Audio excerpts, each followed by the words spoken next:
Bonjour précieuse communauté Kanguka Prière et Foi. En ce mercredi matin, nous nous réunissons pour déposer nos vies devant le Seigneur et chercher sa face dans la prière. Que ce jour soit un jour de transformation, un jour où les portes fermées s'ouvrent, où les cœurs brisés sont restaurés, où les corps malades retrouvent la guérison et où les chaînes des difficultés se brisent par la puissance de Jésus-Christ. Aujourd'hui, approchons-nous du Seigneur avec foi et espérance. Peu importe la nature de vos défis, qu'ils soient liés à la santé, aux finances, à la famille ou à vos projets, sachez que Dieu est à l'écoute et qu'il répond puissamment. Ce mercredi peut être le jour où tout change pour vous. Confiez-lui vos fardeaux et laissez sa main puissante transformer votre vie. Je vous invite à partager vos intentions de prière dans les commentaires. Écrivez également une phrase qui reflète votre foi, un verset biblique ou une déclaration d'espérance qui vous inspire en ce moment. En likant cette vidéo, vous manifestez votre présence dans cette prière du matin et en la partageant, vous permettez à notre communauté Kanguka de s'élargir pour que d'autres puissent aussi être touchés et bénis par cette puissante prière. Avec le pasteur Chris, nous resterons en prière avec vous tout au long de la journée, croyant que chaque parole élevée vers le ciel est entendue par notre Dieu fidèle. Que ce mercredi soit un jour de percée spirituelle, de miracles et de victoire dans vos vies. Avancez avec foi et assurance, car le Seigneur marche devant vous et ouvre un chemin là où il n'y en avait pas. Soyez abondamment bénis et que la grâce et la paix de Dieu remplissent vos cœurs aujourd'hui. Shalom. C'est une joie immense de vous accueillir encore une fois dans l'émission Kanguka. Mon nom est Chris Nkumana. J'aimerais encore une fois vous rappeler que c'est très important de commencer la journée en parlant avec Dieu dès le matin. C'est très important. Dieu veut sentir qu'il est le numéro 1 dans ta vie. Il veut voir que tu as fait de lui ta priorité. C'est très important pour Dieu que quand tu commences la journée, la première personne que tu penses, c'est Dieu. Tu veux lui parler. Tu veux une relation avec lui avant de faire quoi que ce soit le matin. Ça, c'est très important. Dieu a besoin d'occuper la première place dans ta vie. Si tu fais ça, tu démontres que tu reconnais que tu ne peux rien faire sans lui. Tu es incapable de faire quoi que ce soit sans lui. Personnellement, j'ai compris que je ne peux rien faire par moi-même. Je ne peux pas marcher par moi-même. Je ne peux pas me réveiller le matin par moi-même. J'ai besoin de Dieu dans tout ce que je fais pendant la journée. Quand tu prépares ta journée, c'est un signe d'humilité. Tu dis à Dieu que tu ne peux rien faire de toi-même. Dieu veut voir son cœur. Dieu veut voir que c'est lui ta priorité. Il y a un verset très court que j'aimerais qu'on lise aujourd'hui. C'est dans Philippiens 4, verset 13. Il est dit, je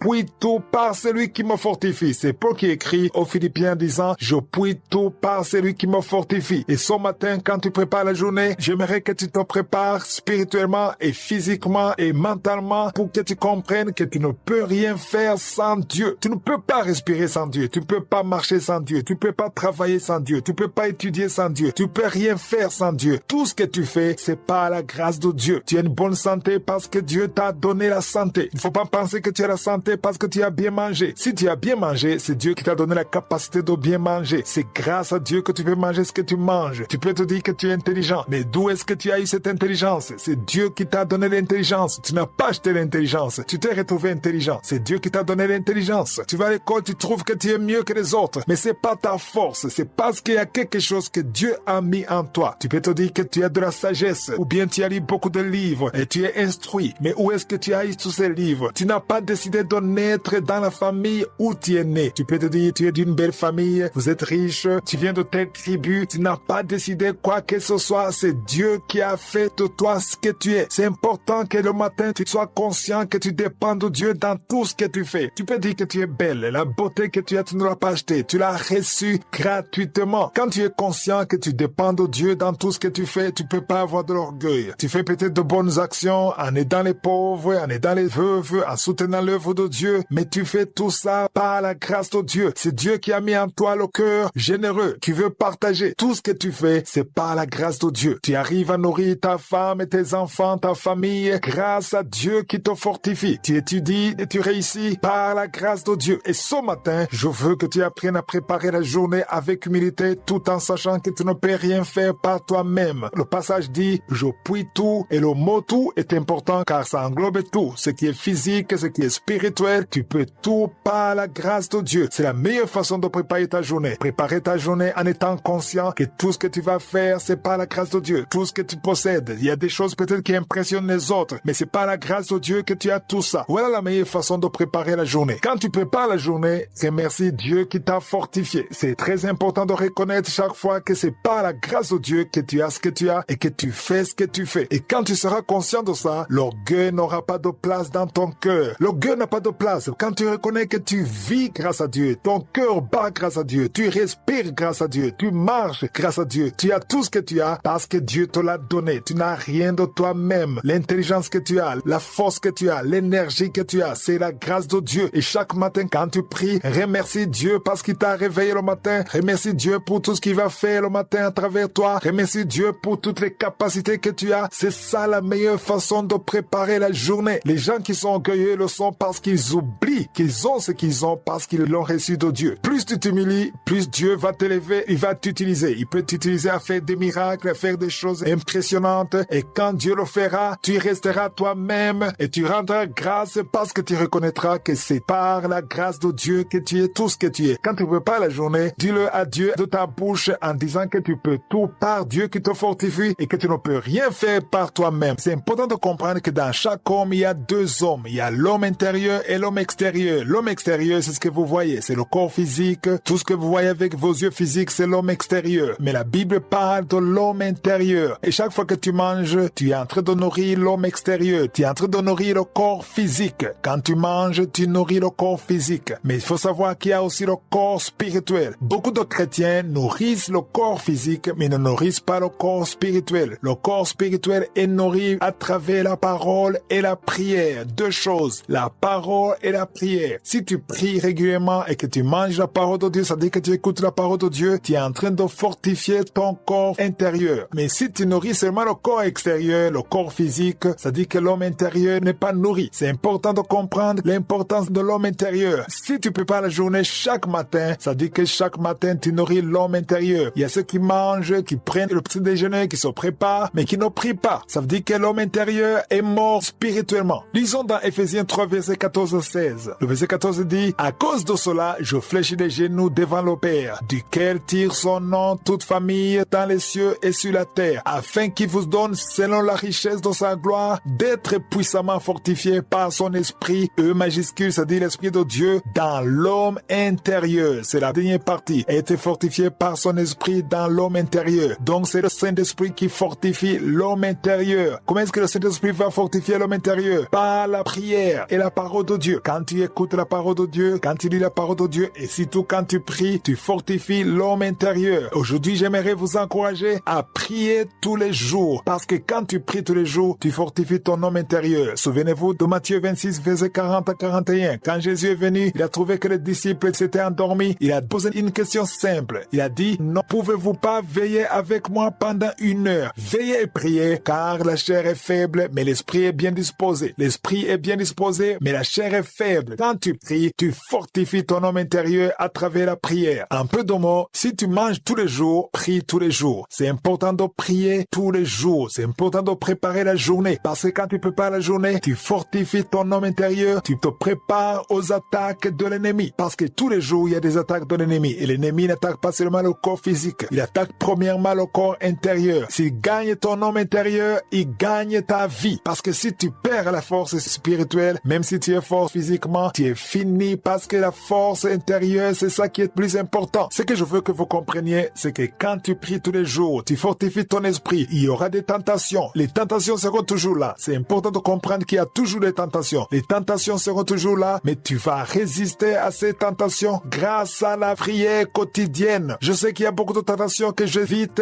parce que je prie tous les jours. Si je ne prie pas tous les jours, je tomberai dans beaucoup de tentations. Il y a des tentations qui te visent, mais parce que tu pries, tu as la force de résister. Beaucoup d'enfants de Dieu nous disent qu'ils tombent dans le péché alors qu'ils savent dans le péché. Ceux qui tombent dans le péché de fornication, ils savent que c'est mauvais. Ils savent que c'est mauvais de le faire. C'est mauvais de coucher avec une femme qui n'est pas ta femme. Tu le sais très bien, mais tu le fais malgré ça. Tu le fais malgré que tu sais que c'est pas bon. Tu ne veux même pas le faire, mais tu te trouves dans une position de faiblesse où tu ne peux pas résister. Mais si tu pries tous les jours, si tu recommandes ta journée entre les mains de Dieu tous les jours, tu écoutes la parole de Dieu et tu pries régulièrement, tu auras la force de résister. Tu auras la force de résister à la tentation. Tu pourras dire non au diable. Tu pourras dire non à la chair. C'est pour ça que ceux qui prient tous les jours sont fortifiés. Jésus a dit, priez tous les jours. Veillez et priez tous les jours. Dans 1 Thessaloniciens 5, verset 17, il est dit, priez sans cesse. Celui qui ne prie pas est faible. Celui qui prie régulièrement devient fort spirituellement. Tu peux paraître faible extérieurement, physiquement, mais si tu pries tous les jours, tu as une force. Moi, je ne m'inquiète pas pour un chrétien qui prie tous les jours, parce que si tu pries tous les jours, la force du Seigneur est avec toi, le Saint-Esprit est avec toi, la grâce de Dieu est avec toi, et tu auras une vie de victoire. Que la prière soit une vie, que tu aies envie de prier ou pas, mais que la prière fasse partie de ta vie quotidienne, parce que celui qui ne prie pas du tout est mort spirituellement. Tu as des soucis, tu es découragé, il y a une solution. Décharge-toi de tous tes soucis sur le Seigneur. Jésus veut porter tes soucis. Pourquoi est-ce que tu portes tous ces soucis alors qu'il y a quelqu'un qui vient les porter pour toi? C'est pourquoi dès le matin, tu devrais te décharger sur Dieu de tous tes soucis, parce qu'il prend soin de toi. C'est du moins la promesse que nous avons dans la parole de Dieu. Une des promesses que j'aime beaucoup dans la Bible, dans 1 Pierre 5, verset 7. Pierre a écrit en disant, déchargez-vous sur lui de tous vos soucis. Pas certains soucis, mais de tous vos soucis, car lui-même prend soin de vous. Ce n'est pas que nous allons demander à Dieu de prendre soin de nous. Il prend déjà soin de nous. Toi qui commences la journée, quand tu te lèves le matin, parle à Dieu. Décharge-toi de tous tes soucis sur lui et fais-lui confiance. Moi, quand je me lève le matin, je mets tout entre les mains de Dieu. Tout ce qui va se passer, tout ce que je sais et tout ce que j'ignore. Parce que la parole de Dieu dit tous les soucis. Pourquoi les enfants de Dieu préfèrent sélectionner les soucis? Tu peux te dire qu'il y a des soucis que tu peux régler. Oui, tu dois faire quelque chose. J'aimerais que vous compreniez que je ne vous demande pas d'être paresseux, d'être là, de ne rien faire. Non, fais ce que tu peux, mais sache que tout ce que tu pourras faire, c'est par la grâce de Dieu. Il faut lui parler. S'il y a des soucis, parle de tes soucis à Dieu et fais-lui confiance. N'attends pas que les choses dégénèrent. Parfois, les enfants de Dieu attendent que les choses soient graves, soient compliquées pour venir à Dieu. Moi, j'ai compris qu'il faut venir à Dieu tous les jours, chaque matin, quand la journée commence, recommande tout entre les mains de Dieu. Parce que quand tu ne décharges pas tes soucis sur lui, ça veut dire que tu veux les garder, tu veux contrôler ta vie. Et c'est dangereux quand tu veux contrôler ta vie parce que tu es limité. Tu ne connais même pas ce qui va se passer demain. Tu ignores tout. Mais Dieu connaît tout. Il connaît tes problèmes. Il connaît ton lendemain. Il connaît la fin de ta vie. Il connaît tout. Fais-lui confiance. Quand tu commences la journée, c'est une nouvelle journée qui commence. Mais Dieu connaît cette journée avant même qu'elle soit créée. Pour de nouveau, j'aimerais vous informer que c'est Dieu qui a créé cette journée qui commence. Si tu m'écoutes le matin, c'est Dieu qui a créé cette journée. Et quand Dieu crée une journée, il connaît tout ce qui se passe. Il est au contrôle. Ne soyez pas inquiets parce que Dieu est sur le trône. Chaque fois que je me rappelle qu'il est sur le trône, qu'il commande tout, je suis dans la paix et je suis confiant parce que son nom c'est El Shaddai. Il est capable, il a toute la puissance. Rien n'est impossible devant lui. Présenter ses soucis à Dieu ne veut pas dire que tu vas être paresseux. Attendre que Dieu fasse tout sans que tu fasses quoi que ce soit. Il y a des problèmes que Dieu résout à travers toi, à travers ton intelligence, à travers ton énergie, à travers tes relations. Mais il y a d'autres problèmes que Dieu résout sans te consulter, en agissant à travers ses anges à sa façon. Mais ce qui est important dans cette émission, je veux que nous comprenions que c'est très important de commencer la journée avec lui. Parce que chaque fois que tu prépares la journée, ce qui est important, c'est ton humilité. Quand on parle de préparer la journée, l'important, ce n'est pas seulement de prier parce qu'il y a ceux qui prient avec de l'orgueil spirituel. Ne prie pas avec de l'orgueil spirituel. Humilie-toi. Reconnais que tu ne peux rien faire de toi-même. Invite Dieu dans ta vie. Il va envoyer ses anges pour t'assister. C'est la meilleure façon d'avoir l'assistance parfaite de Dieu. Il faut l'inviter. Il faut le laisser prendre le contrôle de ta vie. Est-ce que tu le laisses contrôler ta vie? Parce que quand tu ne pries pas du tout, ça veut dire que tu es sûr de toi-même. Tu n'as pas besoin d'aide. Et Dieu veut être ton maître. Il veut guider ta vie. Il veut influencer ta vie. Mais ne le fera pas par force. Il veut que toi-même tu l'invites. Et quand tu pries, ça veut dire que tu l'invites. Quand tu pries, ça veut dire que tu reconnais que tu ne peux pas y arriver seul. Voilà pourquoi chaque mercredi, je vous demande de commencer la journée avec Dieu. Tous les jours, quand tu commences la journée, ne commence pas la journée seul. Même si tu es retraité, même si tu es à la maison, parle à Dieu. Ouvre ta bouche. Manifeste la dépendance. Dieu aime la dépendance. Un enfant de Dieu qui est indépendant par rapport à Dieu, il n'a rien compris parce que tu ne peux pas contrôler la vie. Tu ne peux pas contrôler la journée. Tu ne peux pas contrôler les circonstances. Ce que tu peux faire, c'est de t'humilier et laisser Dieu te guider parce qu'il prend soin de toi. J'aime beaucoup ce verset de 1 Pierre 5, verset 7. Il dit, car lui-même prend soin de vous. On s'adresse à quelqu'un qui prend déjà soin de nous. Donc, quand tu commences la journée avec Dieu, les choses peuvent mal tourner, mais tu sais que Dieu est avec toi. Avec Dieu, il n'y a pas de surprise. Nous sommes surpris, mais Dieu n'est jamais surpris. Ce qui est important, c'est de s'humilier, de commencer la journée avec lui, de lui faire confiance, de reconnaître que sans lui, on ne peut rien faire. Si tu dois aller au travail ou à l'école, tu peux pas aller comme tu dormais. Il y a quelque chose que tu dois faire. Tu dois te laver, tu dois te préparer, tu dois t'habiller. Et tu feras ça naturellement. Et dans cette émission, j'aimerais que ça soit naturel de se préparer spirituellement avant de sortir. De la même façon que tu te prépares physiquement, ça serait mieux que tu te prépares aussi spirituellement. Beaucoup d'enfants de Dieu quittent la maison sans se préparer spirituellement. Ils se préparent physiquement, ils se peignent, ils s'habillent, ils se préparent, mais ne préparent pas leur corps spirituel. C'est très important de te préparer spirituellement dans la prière. La meilleure façon de se préparer spirituellement, c'est de se préparer dans la prière. Aujourd'hui, j'aimerais qu'on lise dans Matthieu 5, verset 16. Ici, c'est Jésus qui parle. Il est écrit que votre lumière luise aussi devant les hommes, afin qu'ils voient vos bonnes œuvres et qu'ils glorifient votre Père qui est dans les cieux. J'aime beaucoup ce passage parce que Jésus est en train de montrer une autre façon d'évangéliser. Nous savons tous qu'évangéliser, c'est prêcher Jésus, parler de ce que Jésus a fait sur la croix, afin que les gens soient convaincus et qu'ils viennent à Jésus par conversion. Mais ici, Jésus montre une autre voie de prédication. Il dit que votre lumière, la lumière que nous dégageons parce que nous avons reçu Jésus, cette lumière doit être manifestée devant les hommes afin qu'ils voient vos bonnes œuvres. Ici, Jésus parle de bonnes œuvres. J'aimerais qu'on comprenne que si tu es sauvé, tu es censé avoir de bonnes œuvres. Il y a des œuvres qui viennent des enfants de Dieu, qui naissent du salut, qui naissent de la nouvelle naissance. Parce que la parole de Dieu dit que quand nous sommes sauvés, toutes les anciennes choses sont passées et toutes choses sont devenues nouvelles. Mais si on nous parle alors de bonnes œuvres et que les hommes glorifient notre Père. Remarquez qu'ici Jésus dit qu'il glorifie votre Père qui est dans les cieux. Qui vont glorifier le Père? Ce sont des gens qui ne sont pas sauvés. Parce que Jésus a dit votre Père. Il s'adressait aux disciples. Ça dit que ces gens qui vont glorifier le Père, ce ne sont pas les enfants de Dieu. Il faut comprendre que tout être humain n'est pas un enfant de Dieu. Selon Jean chapitre 1 verset 12, un enfant de Dieu c'est quelqu'un qui a reçu Jésus dans sa vie. Si tu as été converti, tu deviens un enfant de Dieu. Et Dieu devient ton Père. Et si Jésus dit que si tu es un enfant de Dieu, tu dois avoir de bonnes œuvres afin que les hommes qui ne sont pas encore des enfants de Dieu, qui sont des créatures de Dieu, qui ne sont pas encore des enfants de Dieu, qu'ils glorifient votre Père. Ici on dit votre Père. Ce n'est pas le Père de tout le monde, mais c'est le Père de ceux qui sont sauvés, ceux qui ont accepté Jésus dans leur vie. Et ce matin, j'aimerais insister sur la partie qui dit afin que vos bonnes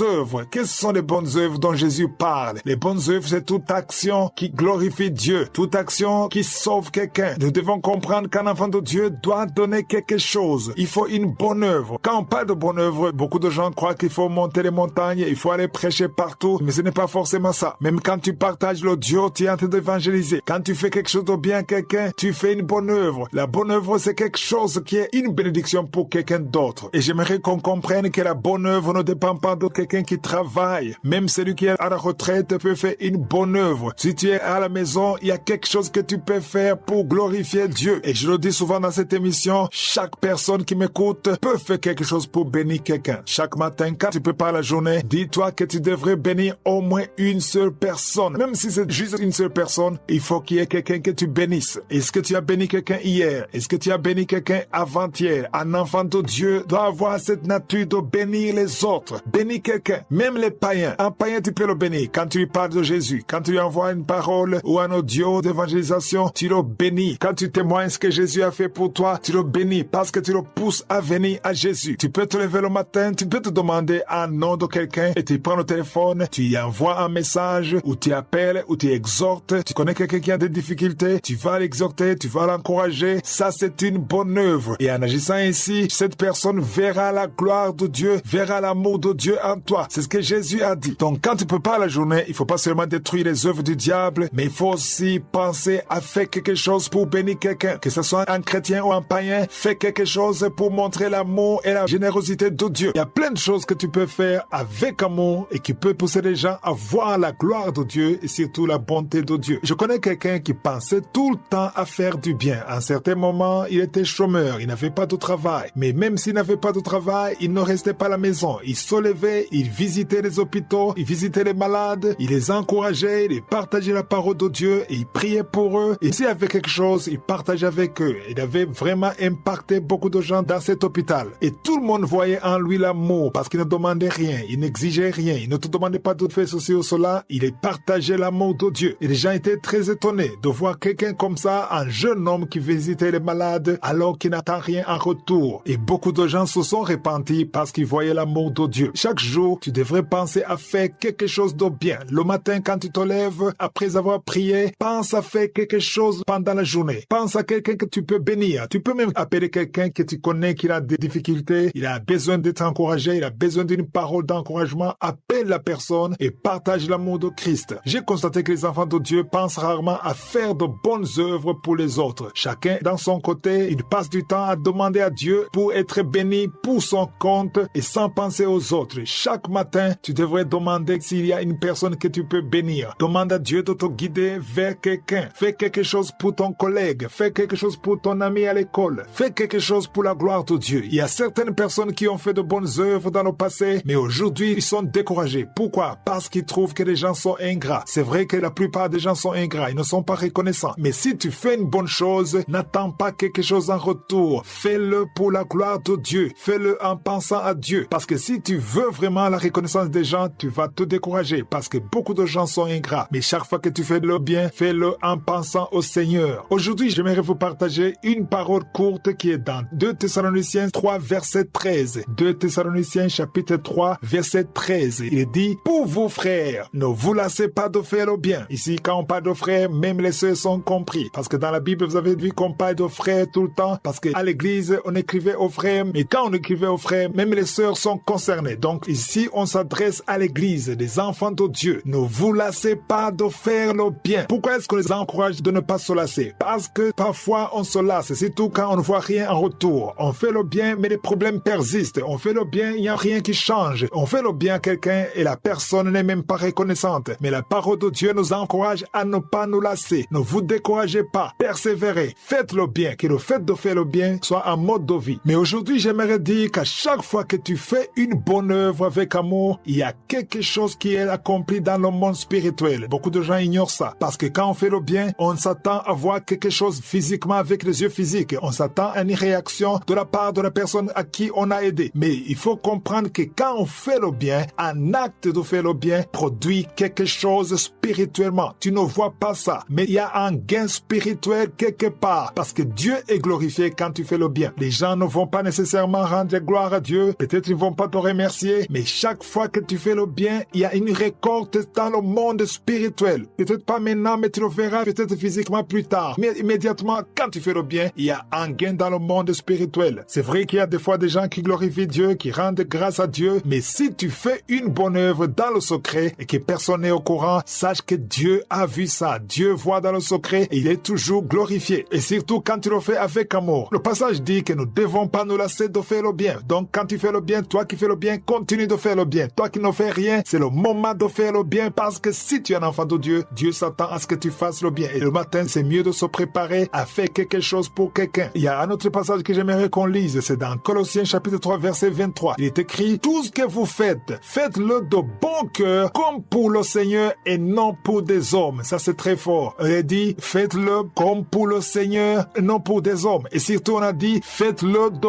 bon cœur. Il y a des gens qui font des choses avec des calculs, avec des spéculations. Fais-le de bon cœur, non pour des hommes, mais pour le Seigneur. Même si tu le fais pour les hommes, pense que tu le fais pour le Seigneur. Parce que des gens oublient facilement, mais le Seigneur n'oublie pas. Le Seigneur te récompense immédiatement dans le monde spirituel. Et certainement, tu le verras plus tard physiquement, mais spirituellement, il y a un gain quand tu fais le bien. Et chaque matin, prépare-toi à faire le bien pour quelqu'un, pour la gloire de Dieu. Premièrement, tu dois comprendre que tu commences une nouvelle journée. Mais le problème que beaucoup de gens ont, c'est que nos mauvaises expériences du passé ont un impact négatif sur nous. On garde notre attention sur les choses passées. Mais quand tu commences la journée, il faut comprendre que c'est une journée qui commence. Et les choses passées ne doivent pas influencer cette journée. Souvent, les échecs du passé, ce qui s'est passé il y a 2 jours, 3 jours, une semaine, ça affecte notre journée. Il faut comprendre que c'est une journée qui n'a jamais existé. Et Dieu te demande d'oublier le passé, de se concentrer sur ce qu'il veut faire. Il y a une parole que je vais vous partager aujourd'hui. Il s'agit d'Ésaïe 43, verset 18. Ésaïe 43, verset 18. Bien sûr, ici, c'était une prophétie pour le peuple d'Israël, mais aujourd'hui, ça nous concerne aussi dans le Nouveau Testament. Dieu a dit, ne pensez plus aux événements passés et ne considérez plus ce qui est ancien. Pourquoi est-ce que Dieu a dit à son peuple de ne pas penser aux événements passés parce que les événements passés influencent le présent. Tu peux rater des bénédictions de Dieu parce que tu es lié par les échecs du passé. Il y a des choses qui n'ont pas marché, mais aujourd'hui, si tu m'écoutes le matin, concentre-toi sur ce que Dieu veut faire. Il dit, ne pensez plus aux événements passés. Il faut pas penser aux échecs du passé, les mauvaises nouvelles que tu as eues, les choses qui n'ont pas marché, les échecs du passé. Oublie ça. Ne considère plus ce qui est ancien. Et si tu continues au verset 19, il est dit, voici, je vais faire une chose nouvelle sur le point d'arriver. Il y a une chose nouvelle que Dieu veut faire pour toi aujourd'hui. Ne la connaîtrez-vous pas? Je mettrai un chemin dans le désert et des fleuves dans la solitude. Là où ça ne marche pas, Dieu veut faire une chose nouvelle. Dieu veut te donner une force nouvelle. Il y a des opportunités que Dieu peut mettre devant toi aujourd'hui. Mais beaucoup de fois, nous ratons les opportunités de Dieu parce que nous sommes focalisés sur le passé. Il ne faut pas accepter les distractions du diable. Le diable ne veut pas que tu te concentres sur l'avenir. Son principe n'est pas valable seulement aujourd'hui, mais il s'applique tous les jours. Quand je me réveille tous les matins, je m'attends à quelque chose de nouveau. Souvent, les enfants de Dieu sont découragés parce que vous voyez les mêmes choses. Il y a une sorte de routine, surtout dans les pays développés. J'aimerais te dire que pour un enfant de Dieu, la routine n'existe pas. Chaque fois, tu t'attends à quelque chose de nouveau. Bien sûr, tu vois les mêmes choses, tu prends le même bus, tu vas au même travail, tu fais le même boulot, mais il faut que tu saches que Dieu fait quelque chose de nouveau chaque jour. Il faut t'attendre à quelque chose. Souvent, ce sont les gens qui s'attendent à quelque chose qui arrive loin. Il faut toujours t'attendre. Moi, personnellement, chaque jour, je m'attends à une visitation. Je m'attends à un changement. Je m'attends à une transformation. Tu peux pas rester dans la même faiblesse. Il y a des faiblesses, il y a des choses qui ne marchent pas dans ta vie, mais quand tu pries, tu t'attends à ce que Dieu intervienne. Moi, je suis convaincu que quand je prie, il y a quelque chose qui se fait dans mon esprit, dans mon âme. Dieu intervient chaque fois que tu pries au nom de Jésus. Dieu a dit aux Israélites, voici, je vais faire une chose nouvelle sur le point d'arriver. Et Dieu dit la même chose aujourd'hui pour toi. Même si tu restes à la maison, ceci ne concerne pas seulement ceux qui quittent la maison, ceux qui vont au travail ou à l'école. Même si tu restes à la maison, il faut que tu sois convaincu qu'à chaque journée, il y a une bénédiction, il y a un plan de Dieu, il y a une main de Dieu, il y a une main invisible de Dieu. Et chaque matin, tu dois toujours t'apprêter comme quelqu'un qui sait que Dieu va faire quelque chose. Est-ce que tu t'attends à quelque chose? Si ce n'était pas le cas, il faut que ça soit le cas. Ce matin, je vais t'encourager. Change de mentalité. Attends-toi à la main de Dieu. Si tu te lamentes à cause du passé, des choses du passé, des choses qui ne marchent pas, des choses qui sont bloquées. Mais Dieu est capable de débloquer ce qui est bloqué. Il est capable de changer ta situation. Mais ce qui est important ce matin, c'est de changer de mentalité. Pense positivement. Comment est-ce qu'on verra quelqu'un qui pense positivement? On le verra par ses actes. On le verra par ses paroles. Qu'est-ce que tu dis? Quand tu parles, est-ce que tu te lamentes? Est-ce que tu regrettes? Est-ce que tu es dans la jalousie? Tu es en train d'envier les autres? Tu envies ceux qui réussissent? Il y a des chrétiens qui ne font qu'envier les autres. Et ils sont en train de souhaiter le mal aux autres. Quelqu'un qui s'attend à la visitation de Dieu, quelqu'un qui s'attend à la main de Dieu, il n'a pas le temps d'envier les autres. Par contre, il se concentre, il prie et il attend. Est-ce que tu es dans l'attente? Souvent, Dieu visite ceux qui sont dans l'attente. Quand Pierre et Jean ont prié pour le boiteux dans Actes chapitre 3, cet homme était désespéré, mais il s'attendait à recevoir quelque chose venant d'eux. C'est pour ça que le miracle s'est produit. Est-ce que tu t'attends à quelque chose? Change de mentalité, oublie le passé et attends-toi à la visitation ce matin. Il y a des chrétiens qui ne s'attendent jamais à quelque chose de nouveau. On est habitué à la routine. On croit que Dieu fera les choses de la même façon, mais notre Dieu, c'est un Dieu qui change de stratégie. Ce que tu vis aujourd'hui, ça ne sera pas toujours comme ça toute ta vie. Il faut t'attendre à quelque chose de nouveau. Ceux qui m'écoutent et qui sont spirituellement réveillés doivent s'attendre toujours à des choses nouvelles. Je vous ai dit que la meilleure façon de s'attendre à des choses nouvelles, c'est de mettre de côté le passé. Ne te concentre pas au passé. Il y a des gens qui sont esclaves, qui sont prisonniers du passé. Ton passé peut être douloureux, il est rempli d'échecs, de mauvaises nouvelles décourageantes, mais il faut pas avoir peur de répéter les mêmes échecs. Il faut t'attendre à une visitation, à une grâce spéciale. Tu devrais savoir qu'il y a une nouvelle grâce chaque jour. Il y a une nouvelle force que Dieu prépare chaque jour. Mais si tu veux profiter de cette nouvelle grâce, il faut que tu t'attendes réellement à ce que Dieu fasse quelque chose de nouveau. Aujourd'hui, nous allons lire dans Romains 8, verset 14. Romains chapitre 8, verset 14. Il est dit, tous ceux qui sont conduits par l'Esprit de Dieu sont fils de Dieu. On dit clairement que si tu es conduit par l'Esprit de Dieu, si tu es guidé par l'Esprit de Dieu, le Saint-Esprit, la parole de Dieu t'appelle fils de Dieu. On peut se demander pourquoi on dit fils et non pas enfant de Dieu, parce que la version originale, on parle de fils. Par le mot fils, on veut parler d'un héritier. Dans l'histoire biblique,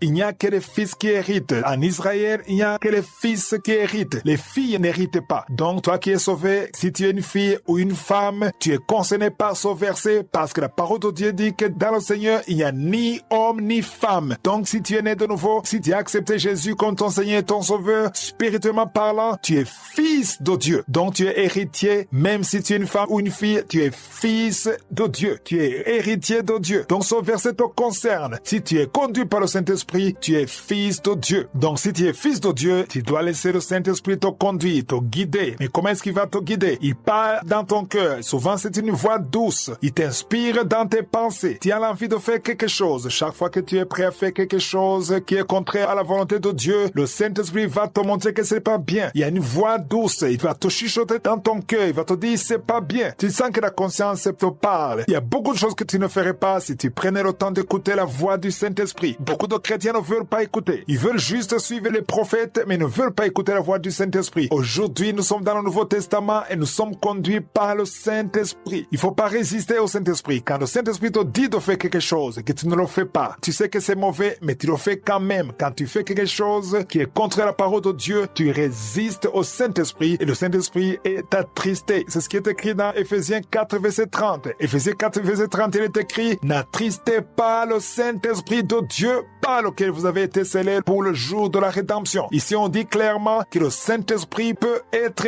triste. Comment est-ce que tu peux attrister le Saint-Esprit? C'est quand tu n'obéis pas, quand tu ne fais pas ce qu'il te dit de faire. Ceux qui m'écoutent qui sont chrétiens, tu es chrétien mais tu vis dans la pornographie, tu vis dans la masturbation et tu sais au fond de toi que c'est pas bien de le faire. Tu sais que c'est pas bien. Et au moment où tu veux le faire, au moment où tu veux suivre les désirs de ta chair, il y a une voix qui te montre que ce n'est pas bien, mais tu ignores cette voix. Chaque fois que tu ignores la voix du Saint-Esprit, il devient triste. Chaque fois que tu veux pas suivre son conseil, il devient triste. Et c'est toi qui l'as attristé. C'est pour ça que la parole de Dieu dit, n'attristez pas le Saint-Esprit. Il y a des chrétiens, à force de résister au Saint-Esprit, et tu n'entends même plus cette voix. Parce que le Saint-Esprit te donne plusieurs chances. Mais à certains moments, quand tu es têtu, tu ne veux pas écouter le Saint-Esprit, tu résistes. En ce moment, tu ne sens même plus cette voix. Des gens qui vivent une vie de masturbation. Tous les jours, tu vis dans la masturbation, tu vis dans la pornographie, et tu te dis chrétien. Tu es peut-être rentré dans la chorale, et tu sais que c'est pas bien. Et le Saint-Esprit te répète que c'est pas bien, mais tu l'ignores, tu persistes, tu continues malgré tout. Et tu sais que c'est un péché de souiller ton âme avec des pensées sexuelles. Il y a beaucoup de gens qui témoignent qu'ils ont été délivrés de la masturbation et vous le savez. Mais sachez que si vous persistez dans le péché, vous attristez le Saint-Esprit. La meilleure façon de le faire, c'est de parler au Saint-Esprit. Apprenez à parler au Saint-Esprit et demandez qu'il vous fortifie et surtout obéissez quand il vous parle. Parce que quand le Saint-Esprit te demande de faire quelque chose, il te donne aussi la force, la grâce de faire ce que toi tu ne peux pas faire de toi-même. Mais tout demande l'humilité. Parlez au Saint-Esprit et obéissez au Saint-Esprit. La première chose à savoir, c'est que chaque personne qui connaît Dieu et qui croit en lui a besoin de commencer sa journée dans la prière. Ne quittez pas votre maison sans prier. Un enfant de Dieu réveillé doit prier avant de sortir de sa maison. La prière doit être comme la nourriture. Ça doit faire partie de ta vie de tous les jours. La prière donne la force et permet d'être en communion avec Dieu. Quand tu pries, ton esprit est en communion avec l'Esprit de Dieu. Quand tu prépares la journée, tu te prépares à faire face à tout ce qui peut arriver au cours de la journée. La prière te permet d'éviter beaucoup d'obstacles du diable pendant la journée. Satan tend beaucoup de pièges aux enfants de Dieu. Et l'un des pièges favoris de Satan, c'est la colère. Tu dois comprendre que la colère peut engendrer le péché. C'est normal d'être en colère. Le problème n'est pas d'être en colère, mais de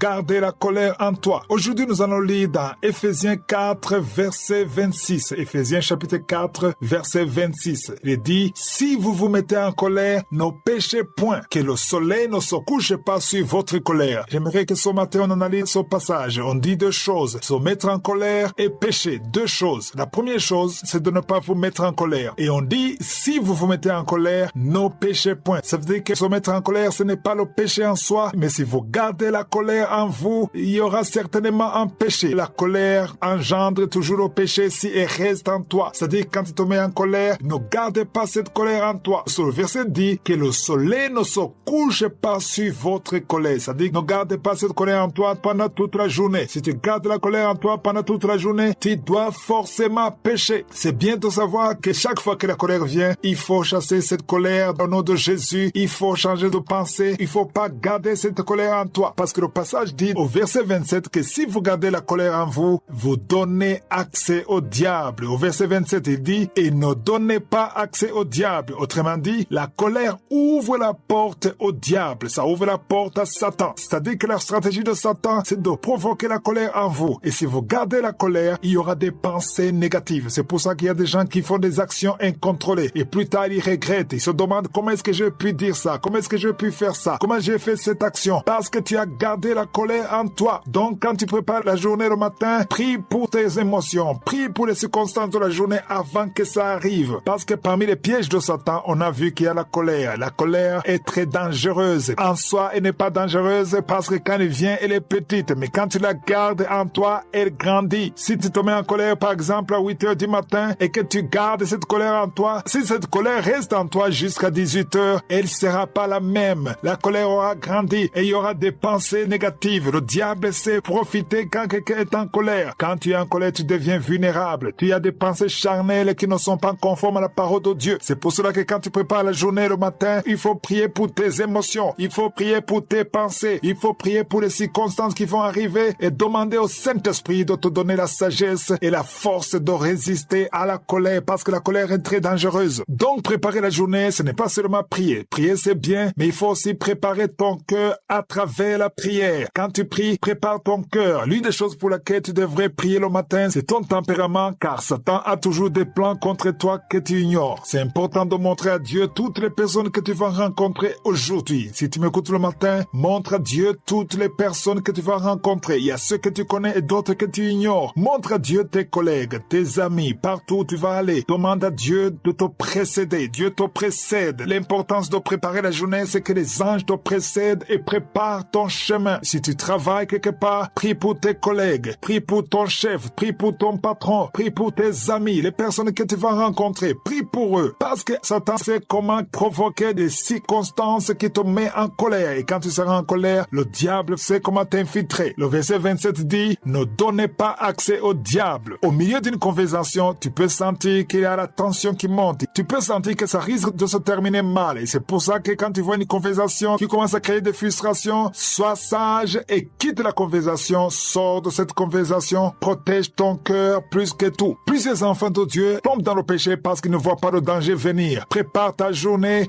mets tout entre les mains de Dieu et laisse le Saint-Esprit te guider. Il faut prier pour ton cœur, il faut prier pour ta bouche, parce que le diable sait comment utiliser la bouche. Tu peux prononcer des paroles qui découragent, des paroles qui détruisent ceux qui vont t'écouter. Si tu vas au travail, si tu vas à l'école, il faut prier pour ta bouche, parce que ta bouche peut être un instrument de Satan. Quand je dis de préparer la journée, c'est pas seulement de prier, une simple prière, mais il faut prier pour tout ce qui va se passer. Prie pour les personnes que tu vas rencontrer. Prie que le Saint-Esprit te guide dans tout ce que tu vas dire aujourd'hui. Aujourd'hui, on va lire dans Éphésiens chapitre 4, verset 29. Éphésiens 4, verset 29. Il est dit, qu'il ne sorte de votre bouche aucune parole mauvaise. Est-ce que c'est possible? Qu'il ne sorte de votre bouche aucune parole mauvaise. Si c'est écrit dans la parole de Dieu, donc c'est possible. C'est possible qu'il ne sorte de votre bouche aucune parole mauvaise, mais s'il y a lieu, quelques bonnes paroles qui servent à l'édification et communiquent une grâce à ceux qui l'entendent. Voilà comment il faut préparer la journée. Il faut bien lire le verset 29. On dit qu'il ne faut pas qu'il sorte de nos bouches une parole mauvaise. Et s'il y a une parole qui devait sortir de la bouche, que ce soit une parole qui sert à l'édification et que ça communique une grâce à ceux qui t'entendent. Tu m'écoutes peut-être ce matin, tu es encore à la maison, mais il y a des gens qui vont t'entendre aujourd'hui. Il y a des gens qui vont t'écouter. Tu vas parler aux gens que tu vas rencontrer. Tu vas parler à tes collègues. Tu vas parler à tes confrères. Tu vas parler à tes amis. Mais les gens qui vont t'écouter devraient entendre une parole qui édifie. Évite les paroles qui découragent. Évite les paroles négatives. Les paroles de désespoir. Je ne te demande pas de mentir, mais il faut parler avec foi. Il faut voir les choses comme Dieu les voit. Il faut communiquer la vie. Quelqu'un qui a le Saint-Esprit, quelqu'un qui est réveillé est censé encourager et donner espoir. Le Seigneur donne de l'espoir. Voilà le message d'aujourd'hui. Aujourd'hui, j'aimerais que tu apprennes comment préparer la journée en priant pour ta bouche, en priant pour les paroles qui vont sortir de ta bouche. Parce que si tu ne pries pas pour ça, le diable va utiliser ta bouche et tu vas dire des paroles qui sont négatives, qui ne glorifient pas Dieu. Autre chose qu'il faut comprendre aujourd'hui, en préparant la journée, il faut éviter d'attrister le Saint-Esprit. Pour ceux qui ne le savaient pas, le Saint-Esprit est triste quand on le désobéit. Quand on désobéit, quand on ne fait pas ce que le Saint-Esprit nous dit de faire, il devient triste. C'est pour cela que chaque matin, quand tu pries pour la journée, prie pour la disposition disposition de ton cœur, que ton cœur soit disposé à écouter le Saint-Esprit, parce que la parole de Dieu dit dans Romains 8, verset 14, que les enfants de Dieu sont conduits par le Saint-Esprit. Donc il faut laisser le Saint-Esprit te guider. Dans Éphésiens chapitre 4, verset 30, il est dit, n'attristez pas le Saint-Esprit de Dieu, par lequel vous avez été scellés pour le jour de la rédemption. On dit qu'il ne faut pas l'attrister. C'est peut-être nouveau pour certains, mais le Saint-Esprit est triste quand on ne l'obéit pas. Et il ne force pas. Il te parle, il te montre. Tu peux te demander, comment est-ce qu'il peut me parler, puisque je n'ai jamais entendu sa voix. Sa voix n'est pas forcément audible. Souvent, il parle dans la voix intérieure, la voix cachée, dans le cœur. Tu as envie de faire quelque chose de bien conformément à la parole de Dieu, ça vient du Saint-Esprit. Tous ceux qui pêchent, tous ceux qui font des choses horribles, ils savent que c'est mauvais. Tous ceux qui font de l'adultère, la fornication, ils savent que c'est mauvais. Mais il y a une voix intérieure qui te chuchote dans le cœur. Il y a une voix qui te parle. Il faut écouter et obéir. Donc, en préparant la journée, il faut prier pour ta bouche, il faut prier pour ton cœur, il faut te préparer à marcher selon la voix du Saint-Esprit et surtout ne pas le résister. Et il faut le faire chaque matin. Et quand tu le fais avec foi, le Saint-Esprit sera vers toi pendant toute la journée. Si vous lisez dans Jean chapitre 15, verset 4, Jésus a dit à ses disciples, demeurez en moi et je demeurerai en vous. On voit que pour que Jésus demeure en toi, il faut que toi tu demeures en lui. Demeure en lui et si tu demeures en lui, lui aussi va demeurer en toi. Comme le sarment ne peut de lui-même porter du fruit s'il ne demeure attaché au cep,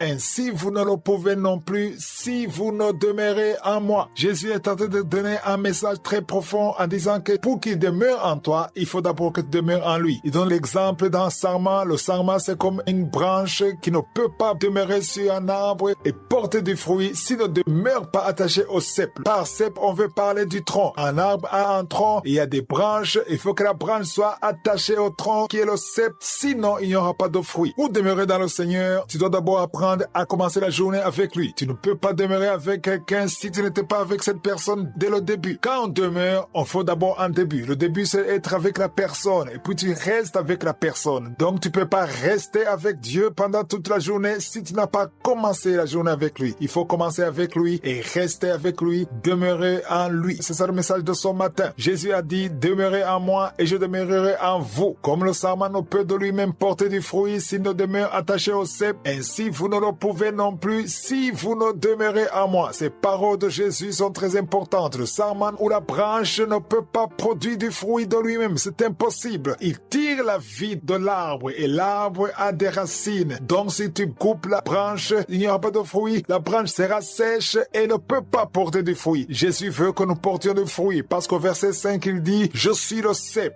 Vous êtes les sarments, nous sommes les branches et Jésus c'est l'arbre, c'est le tronc. Nous sommes les branches, nous sommes les sarments et Jésus a dit, c'est lui qui demeure en moi et en qui je demeure, porte beaucoup de fruits. Il n'a pas parlé seulement de fruits, mais beaucoup de fruits. Si tu demeures en Jésus et qu'il demeure en toi, naturellement, tu vas porter beaucoup de fruits. Parce qu'il y a quelque chose de très important qu'il a dit à la fin du verset 5. Lisez dans vos Bibles, il a dit, car sans moi, vous ne pouvez rien faire. Mon frère, ma sœur qui m'écoute, je veux que tu saches que sans Jésus, tu ne peux absolument rien faire. Tout ce que tu fais dans le Seigneur, tout ce que tu fais dans l'œuvre de Dieu, la vie que tu as, l'énergie que tu as, c'est grâce à lui. Jésus a dit, sans moi, vous ne pouvez rien faire. Toi qui es pasteur, toi qui es évangéliste, toi qui chantes, tu ne peux rien faire sans lui. C'est ça le message de ce matin. Il faut qu'on comprenne qu'on a tellement besoin de lui. Si tu commences la journée sans prier, sans parler à Dieu, sans t'intéresser à la parole de Dieu, c'est que tu n'as pas compris comment les choses fonctionnent. Jésus, c'est lui qui donne la vie. Il faut que tu commences la journée avec lui et que tu demeures en lui. Parce que le verset 5, il dit que c'est lui qui demeure en lui et en qui il demeure porte beaucoup de fruits. Si tu veux porter beaucoup de fruits, il faut demeurer dans le Seigneur. C'est le message que je veux que tout le monde comprenne ce matin. Parce qu'il y a des gens qui ne prient pas du tout. Quand ils se lèvent, ils ne prient pas. Ils se précipitent pour se préparer, pour prendre le petit déjeuner et partir au travail ou à l'école sans prier. Si tu fais ça, tu n'as pas compris le monde dans lequel tu vis. Tu as besoin du Seigneur. Tu as besoin de te connecter avec Dieu. Tu as besoin de prier. Tu as besoin de la force de la journée. De la même façon que tu manges pour avoir la force physique, tu as aussi besoin de la force spirituelle. Celui qui prie est toujours meilleur que celui qui ne prie pas. Si tu ne pries pas, tu sors sans prier, tu perds quelque chose et tu manques la grâce et la protection de Dieu dès le matin. C'est important de commencer la journée avec le Seigneur. Je fais souvent cette comparaison entre le téléphone et le chargeur. La majorité de ceux qui m'écoutent ont des téléphones portables. Tu as un téléphone portable. Ton téléphone a besoin d'un chargeur pour être chargé. Si tu utilises le téléphone pendant la journée, la batterie sera déchargée. Et j'aimerais que tu comprennes que si la batterie est déchargée, tu ne peux rien faire avec ton téléphone. Tu ne peux pas utiliser le téléphone s'il est déchargé. Il faut recharger. C'est pour ça qu'il y a le chargeur pour qu'il y ait de l'énergie. Le chargeur permet au téléphone de fonctionner. Et si tu as besoin d'utiliser Internet, il te faut une connexion. Il y a une connexion limitée et une connexion illimitée. Si tu passes toute la journée sur Internet, si tu télécharges, si tu es sur YouTube, tu as besoin de plus de mégas d'Internet. Tu as besoin d'une plus grande connexion parce que tu utilises ton téléphone sur Internet. Alors, il faut que vous compreniez que le téléphone, c'est comme toi, le chrétien, et le chargeur, c'est ta vie de prière, c'est ton esprit. Et ton esprit a besoin d'être chargé. Et je compare l'électricité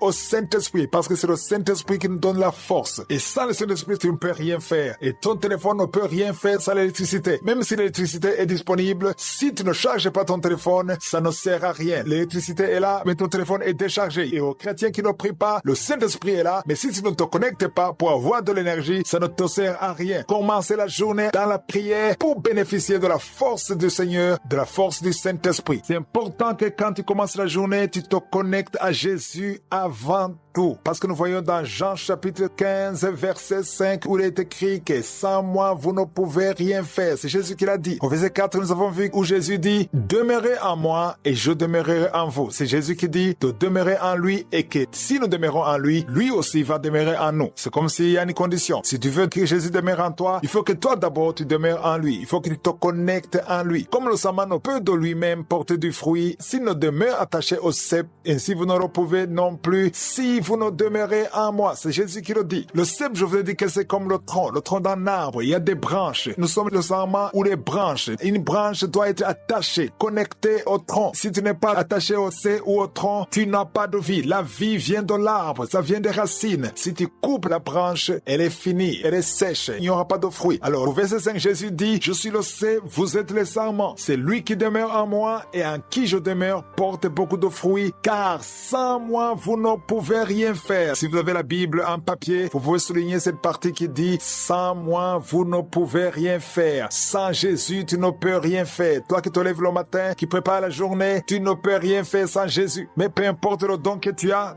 besoin de Jésus. Au verset 6, il dit, si quelqu'un ne demeure pas en moi, il est jeté dehors comme le sarment et il sèche. Tu n'as plus de vie. Puis on ramasse les sarments, on les jette au feu et ils brûlent. Aujourd'hui, j'aimerais insister sur le verset 8. Je vous demande tous de lire dans vos Bibles Jean chapitre 15, verset 8. Jésus a dit, si vous portez beaucoup de fruits, c'est ainsi que mon Père sera glorifié et que vous serez mes disciples. Ça, c'est très important. Il dit si. J'aime beaucoup insister sur la partie qui dit si. Si, ça veut dire qu'il y a une condition. Jésus dit que si vous portez beaucoup de fruits, il n'a pas dit si vous portez des fruits, mais il a dit si vous portez beaucoup de fruits. Parce qu'un enfant de Dieu doit porter beaucoup de fruits. C'est ça qu'il faut demander chaque matin. Si tu veux sortir, il faut que tu aies des fruits. Et si tu portes beaucoup de fruits, c'est ainsi que mon Père sera glorifié. Dieu le Père ne sera pas glorifié juste parce que tu as des fruits. Non, il veut que tu portes beaucoup de fruits. Et quand tu porteras beaucoup de fruits, le verset 8 dit que tu seras appelé disciple de Jésus. Vous serez mes disciples. Aujourd'hui, j'aimerais que vous compreniez qu'il y a une différence entre un enfant de Dieu et un disciple. Beaucoup d'églises sont remplies de chrétiens, des enfants de Dieu, mais peu d'églises ont des disciples. Être un chrétien ne veut pas nécessairement dire être un disciple. Un disciple, c'est quelqu'un qui porte la croix, qui se donne complètement à Jésus, qui suit Jésus. C'est ça que Jésus veut. Il ne veut pas seulement que tu crois en lui, mais il veut que tu sois son disciple. La semaine passée, mercredi passé, je vous ai donné l'exemple du téléphone. Je vous ai montré que le téléphone a besoin d'être chargé pour pouvoir fonctionner toute la journée. Si tu m'écoutes à travers ton téléphone, c'est parce que ton téléphone est chargé. Si ton téléphone n'est pas chargé, tu peux pas m'écouter. Dans un téléphone, il y a une batterie. La batterie, pour moi, c'est l'image de l'esprit humain. Ton esprit doit être chargé. Et comment est-ce qu'il est chargé? Il est chargé à partir du Saint-Esprit. Et l'électricité, c'est l'image du Saint-Esprit. Donc, le téléphone a besoin de l'électricité pour être chargé. Quand tu pries, quand tu prépares la journée, quand tu parles à Dieu, ça veut dire que ton esprit est en train d'être chargé. Il y a la connexion entre ton esprit et l'esprit de Dieu. Et quand l'esprit humain est connecté à l'esprit de Dieu, il y a l'échange. Comme l'électricité, il y a l'échange de force. Il y a la puissance de Dieu. Il y a la gloire de Dieu qui est communiquée entre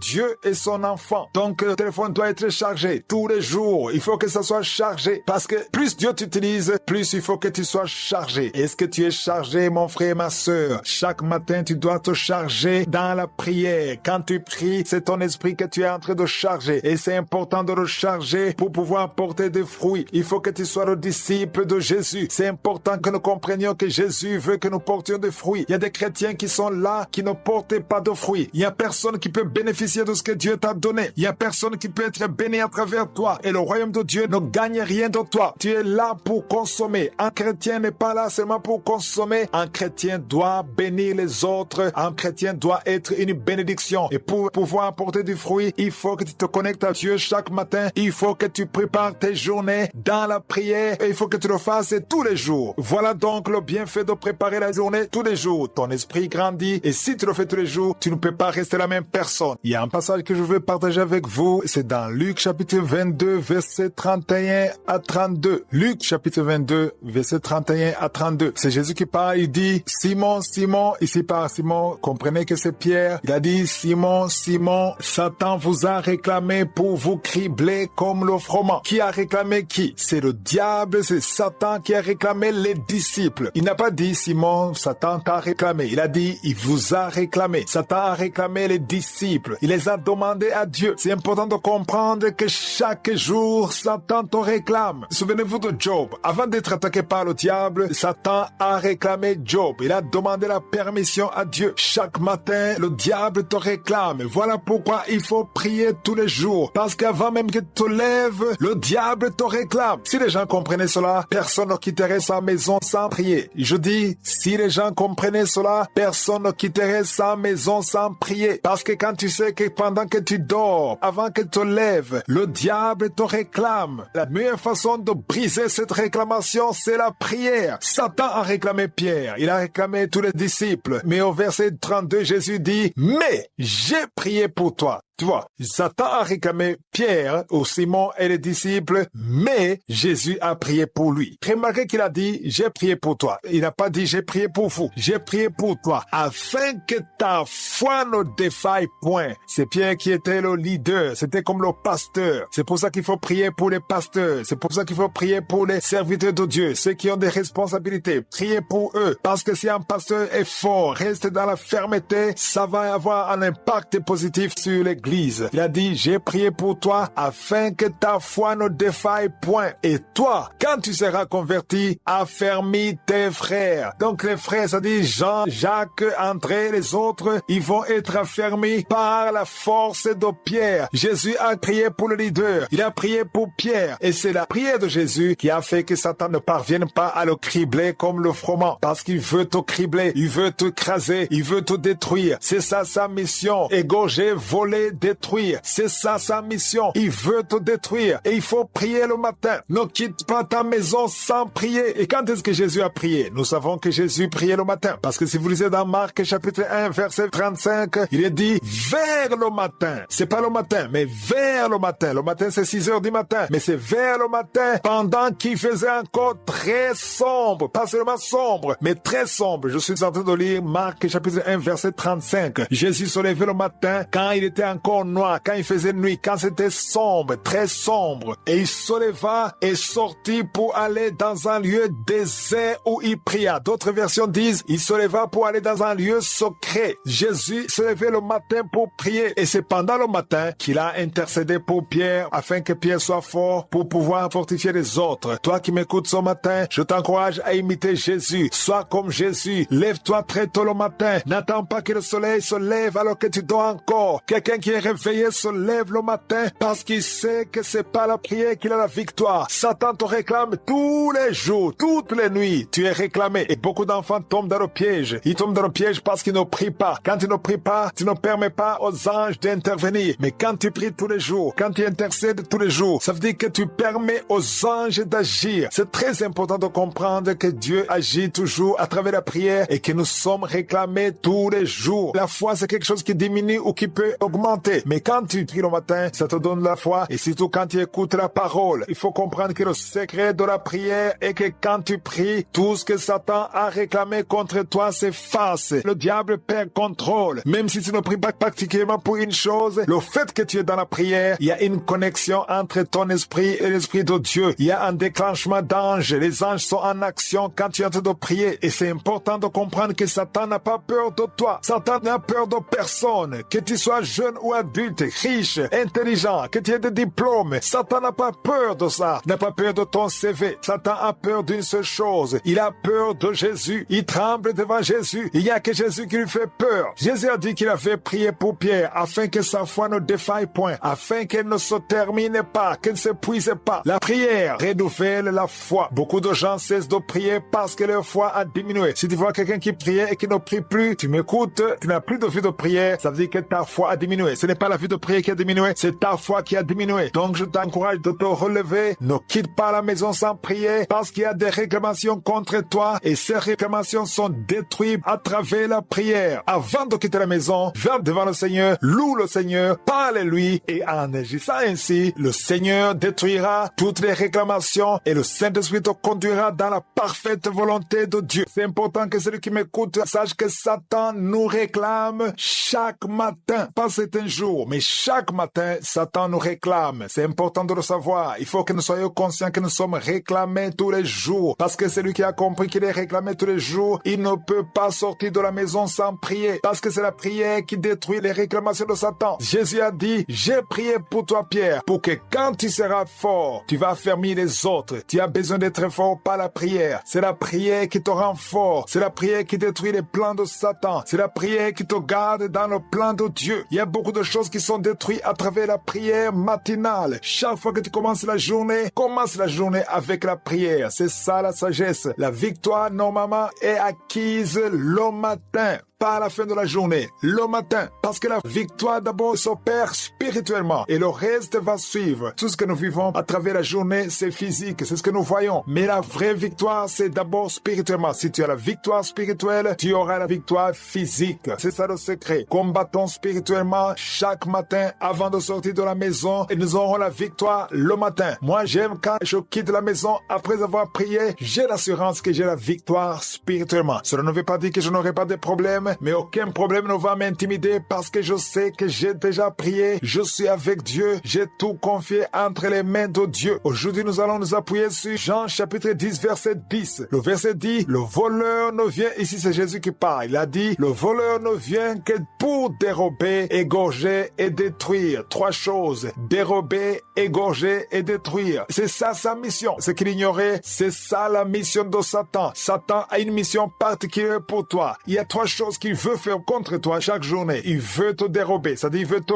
voler, il veut te gorger, c'est-à-dire il veut te tuer et il veut te détruire. Il veut détruire ta vie, il veut détruire ton avenir, il veut détruire tes bénédictions. C'est ça sa mission. Il a des émissaires, il a des anges qu'il a envoyés pour te voler, pour te tuer et pour te détruire. Il ne fait rien que ça. C'est ça sa mission. Et si tu as compris cela, tu as intérêt d'avoir une bonne relation avec Dieu pour rester avec Jésus partout où tu vas et c'est là où tu auras la couverture spirituelle. S'il ne t'a pas encore tué, c'est parce qu'il n'a pas eu l'occasion. Il cherche à te tuer, mais tu es couvert, tu es protégé. Dieu te protège tous les jours. C'est pour ça qu'il faut le remercier tous les jours. Moi, chaque matin, je le remercie pour la vie, je le remercie pour la protection. Je sais que ma vie serait complètement désastreuse sans l'assistance de Dieu. Il y a la main de Dieu sur moi, même si je ne la vois pas physiquement, je sais qu'elle est là. Si toi tu respires, si tu vis encore, si tu n'es pas détruit, dérobé, volé, c'est parce que la main de Dieu est sur toi. C'est pour ça qu'il faut rendre grâce. Si tu ne rends pas grâce, ça veut dire que soit tu ne comprends pas, soit tu es ingrat. On a compris la mission de Satan. C'est important de le comprendre. Il veut détruire ta vie. Il veut voler tes bénédictions. Il veut arrêter ta vie. C'est le monde dans lequel nous vivons aujourd'hui. J'aimerais vous donner un exemple ce matin. Imagine que tu es dans une maison le matin et que tu veux sortir. Mais avant de sortir, on t'informe qu'il y a des ennemis qui t'attendent dehors, qui sont prêts à t'attaquer. Ils ont des flèches, ils ont des fusils, ils ont des armes. Ils veulent te détruire. Est-ce que tu oserais de sortir normalement comme si de rien n'était? Non. Tu vas vas chercher à te protéger. S'il faut sortir, tu es forcé à sortir, tu vas te protéger. Tu vas essayer de trouver des militaires pour te protéger. Tu vas essayer de chercher une armée pour t'escorter pour que tu puisses sortir. Sinon, tu es condamné à mourir. Dans les pays qui sont en guerre, il y a certaines rues que tu ne peux pas utiliser à moins que tu sois escorté par des militaires. Les militaires t'escortent pour assurer ta protection. Si tu vas seul, tu es condamné à mourir. C'est comme si tu te suicides. Il y a des chrétiens qui sortent comme ça sans prier. Ils mangent, ils s'habillent, ils se préparent, ils se coiffent et ils sortent sans se soucier de quoi que ce soit alors qu'il est un enfant de Dieu, alors qu'il est né de nouveau. Les chrétiens qui font ça, ils font ce que moi j'appelle un suicide spirituel. Si tu sors sans prier, c'est comme si tu t'exposes. Tu es en train de te suicider spirituellement parce que tu te mets en danger. La protection, l'assurance, c'est de parler avec Dieu avant de sortir. C'est de prier avant de sortir. C'est d'être sûr que tu es avec Dieu parce que c'est Dieu qui est plus fort que Satan. Satan n'a pas peur de toi. Il a peur de Jésus. Il faut avoir la relation avec Jésus afin d'avoir l'assurance avant de sortir de la maison. Et en agissant ainsi, tu sais que tu as la protection divine. Si tu as la protection spirituelle, tu as déjà la victoire dans le monde visible. Ne cherche pas Dieu quand tu as des problèmes, mais cherche-le tous les jours et c'est un signe d'humilité.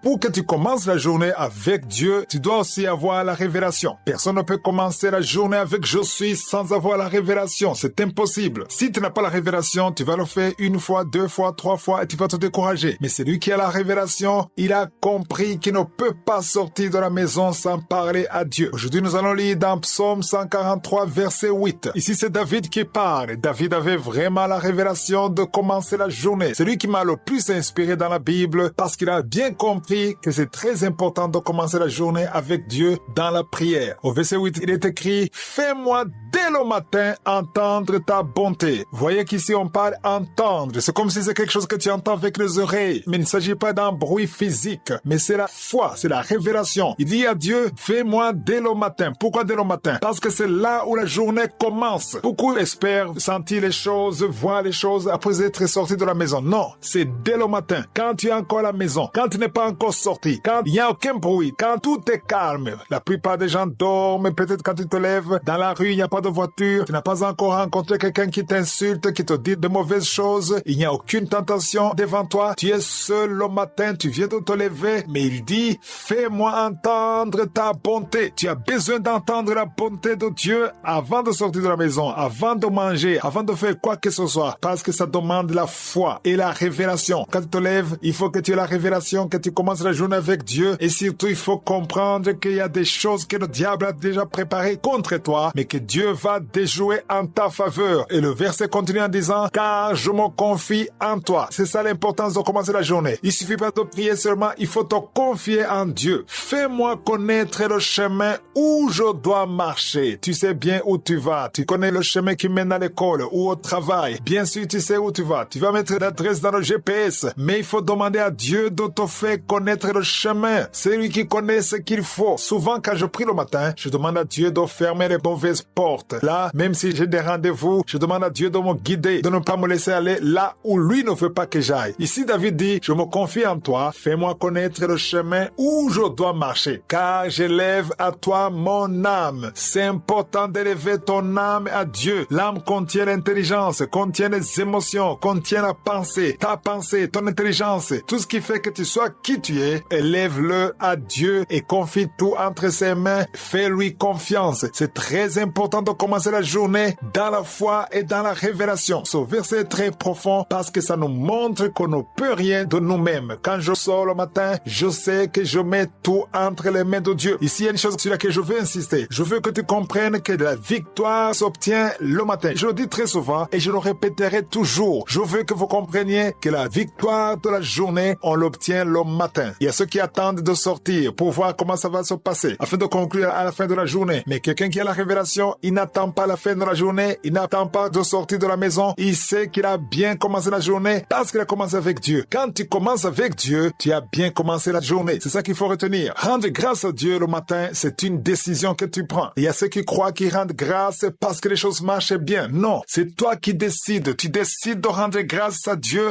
peu importe la situation, que ce soit mauvaise ou bonne, rends grâce à Dieu. C'est pourquoi tu dois commencer la journée en invoquant Dieu pour qu'il te montre sa bonté. Le verset dit, montre-moi ta bonté. La bonté de Dieu, c'est lui qui te la montre. La bonté de Dieu, c'est sa gloire. Ça se fera dans ton esprit. Ce n'est pas des choses physiques que tu dois voir. Et ça, tu l'as dès le matin avant de sortir de la maison. Vous comprenez par là qu'il s'agit de la foi. C'est la foi. Tu y crois. Tu as de l'espérance. Si tu y crois vraiment, tu vas vivre ça tous les jours. J'ai vu des gens qui ont écouté ces enseignements, qui ont commencé à préparer la journée 1 semaine, 2 semaines et ils abandonnent. Pourquoi? Parce qu'ils croient que commencer la journée, c'est de la magie. Tu commences la journée, il y a des choses qui vont se passer dans la journée parce que tu as commencé la journée. Quand tu commences la journée, tu te mets entre les mains de Dieu, tu lui fais confiance et tu veux marcher avec lui. Et cela ne veut pas dire que tu n'auras pas de problème. Il y aura des problèmes peut-être, mais même s'il y a des problèmes, tu sais que tu es avec Dieu. Les problèmes seront toujours là. Ne priez pas pour qu'il n'y ait pas de problème dans la vie. Les problèmes seront là, mais ça ne fait pas peur parce que tu es avec Dieu. Commence avec Dieu, commence avec lui et marche avec lui partout où tu iras et tu seras en sécurité parce que lui-même guidera ta vie. C'est important de comprendre que quand on commence la journée avec Dieu, ça veut dire qu'on honore Dieu. Honorer quelqu'un veut dire le mettre à part, le distinguer des autres. Je ne sais pas si vous avez remarqué que si vous invitez un ami, un voisin, bien sûr vous l'honorez, vous le respectez en tant qu'ami. Et s'il arrive que ton voisin te rend visite, tu te sens à l'aise, tu partages avec lui ce que tu as dans ta maison, il n'y a pas de choses compliquées, c'est tout à fait normal parce que c'est ton ami, vous êtes familier, vous vous voyez souvent. Mais quand tu invites quelqu'un que tu respectes, par exemple, supposons que tu invites ton pasteur à l'église, tu l'invites chez toi. Il y a un accueil particulier que tu vas réserver à ton pasteur qui est différent de ton voisin ou n'importe qui parce que tu l'honores. Tout dépend de la façon dont tu vois ton pasteur. Si tu le respectes, si c'est quelqu'un que tu donnes beaucoup d'importance, beaucoup de respect, ça veut dire que la façon dont tu vas l'accueillir est très différente des autres qui sont familiers avec toi. Ou supposons que le président de ton pays ou le roi de ton pays te dit qu'il va venir dîner chez toi le soir. L'accueil que tu vas réserver à ton président ou à ton roi est très différent de l'accueil que tu réserves à ton voisin ou un ami que tu rencontres tous les jours. Maintenant, je ne suis pas en train de te parler d'un président, je ne te parle pas d'un roi, je ne te parle pas d'un ministre, mais je te parle du Dieu vivant qui a créé le ciel et la terre. Si Dieu te visite ce soir dans ta maison, comment est-ce que tu vas l'accueillir? Essayez d'imaginer quand Jésus a dit à Zachée, il a dit, ce soir je vais venir dîner chez toi. Comment est-ce que Zachée l'a accueilli? Essayez de vous imaginer ça. Il l'a honoré parce qu'il avait beaucoup de respect et beaucoup d'estime pour Jésus. Vous vous souvenez que quand Jésus passait, Lazare est monté sur un arbre pour pouvoir le voir. Donc Jésus était quelqu'un de très important. Et si Dieu vient dîner chez toi, ton accueil va montrer la façon dont tu vois Dieu. C'est pour cela qu'aujourd'hui, j'aimerais qu'on se base sur la parole qui est écrite dans Malachie chapitre 1 verset 6. Malachie chapitre 1 verset 6. Dans ce passage, Dieu réprimande son peuple en disant, où est mon honneur? Il est écrit, un fils honore son père et un serviteur son maître. Si je suis père, où est l'honneur qui m'est dû? C'est Dieu qui pose la question. Où est l'honneur qui m'est dû? Si je suis maître, où est la crainte qu'on a de moi? Dieu veut être honoré. Chaque fois que tu te réveilles le matin, si tu dis je ne peux pas sortir de la maison sans prier, je vais d'abord m'humilier et entrer dans la présence de Dieu, je vais rendre grâce, ça veut dire que tu honores Dieu. Dieu est touché quand son enfant se lève le matin et commence à lui parler avant de parler à qui que ce soit. Quand tu commences la journée avec Dieu, il faut comprendre que tu l'honores. Dieu s'attend à ce que chaque fois que tu te réveilles, tu comprennes que c'est lui qui t'a protégé toute la nuit et c'est lui qui va te protéger toute la journée et que tu ne peux rien faire sans lui. Et quand tu pries le matin, quand tu dis que c'est lui le numéro 1 de ta vie, tu dois commencer avec lui, tu commences la journée avec lui, tu confies la journée entre ses mains, lui il comprend que tu l'honores. Dieu est touché quand on l'honore. C'est pour cela qu'il pose la question, où est mon honneur? Dieu te pose la question, où est mon honneur? Où est la crainte qu'on a de moi? Dieu